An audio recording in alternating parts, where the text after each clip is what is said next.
How many particles are in 5.25 moles of copper 2 oxide, CuO? So these moles to particles and particles to mole problems, it doesn't matter whether it's a single atom or a molecule. It's one step, and the only thing that you need to know is that in 1 mole, there are always 6.02 times 10 to the 23rd atoms, molecules, and particles.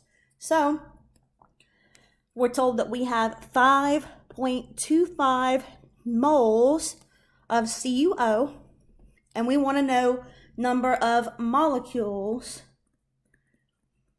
And so this is a new word, and the reason why we have to call it a molecule and not an atom is because there are copper atoms in here and also oxygen.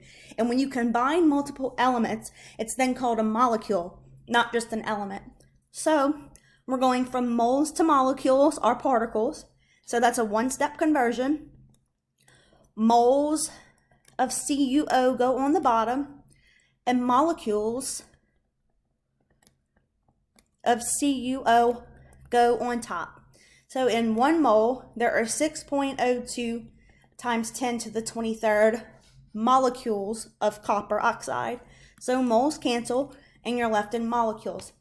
So in your calculator, 5.25 times 6.02 times 10 to the 23rd is 3.16 times 10 to the 24th molecules of CuO. Let me know if you have any questions about example problem 24.